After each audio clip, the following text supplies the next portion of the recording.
Bonjour Monsieur Bernada. Bonjour. Barcelone est souvent citée comme un des exemples des villes les plus numériques en Europe, parfois dans le monde. Vous pouvez nous dire quelles sont les trois principales raisons? Barcelone, je pense que c'est une ville très active et très historique par son culture en spécial. En ce moment, si je voulais remarquer trois raisons importantes pour l'importance de Barcelone dans la ville sud, pour les projets de la régénération urbaine sur le tissu urbain et l'activité de la ville, pour les projets de la renaturalisation de la ville, on travaille à équilibrer la ville avec les territoires, et pour les projets de réindustrialisation de la ville. On pense que la ville doit être un grand espace productif, comme a été toutes les villes pendant toute l'histoire. Ces trois choses sont... La deuxième chose, c'est renaturalisation. Renaturalisation. C'est l'équilibre entre la ville, la montagne, la mer, etc. Et le troisième, la réindustrialisation, que c'est un concept très important parce qu'à la ville, on doit vivre et travailler. Et les trois choses, l'addition de les trois choses, c'est, je pense, une innovation urbaine, qui peut être non copiée, mais adaptée à d'autres villes.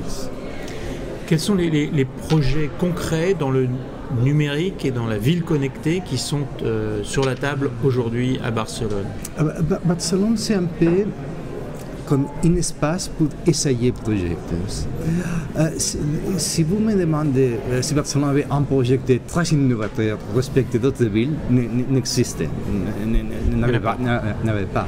Mais Barcelone, par sa dimension et son activité, c'est un espace, je pense, un espace très bon pour essayer des projets. Et si ces projets donnent un bon résultat, peuvent être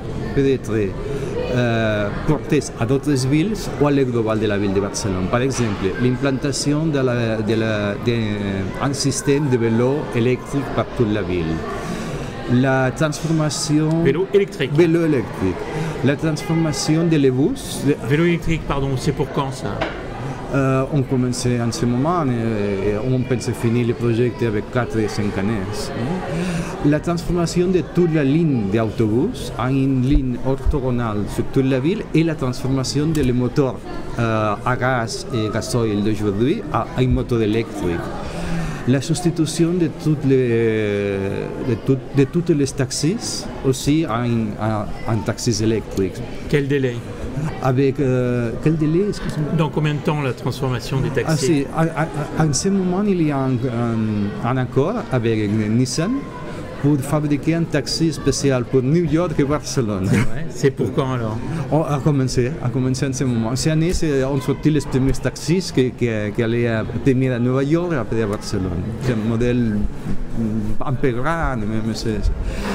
Et après, d'autres projets, je dis que sont projets similaires à ceux que vous appliquez à Paris, ou à Marseille, ou à Berlin, non? Mais sont projets adaptés à la culture de la Méditerranée, à la dimension de la ville, etc. Quelles sont les grandes villes dans le monde qui vous inspirent? Toujours Paris. Pourquoi? Je pense que c'est une relation historique. Barcelone, c'est très prochaine à la frontière de la France. Et la relation politique entre la Catalogne et l'Espagne avait beaucoup de conflits. Et toujours, Paris, c'est comme un middle, pour réfléchir.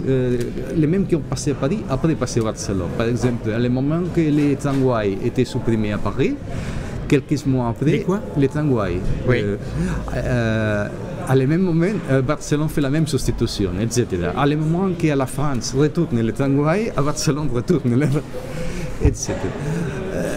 Mais en ce moment, il y a une plus globalisation. Paris c'est en référence, mais aussi Shanghai, Hong Kong, Los Angeles, etc.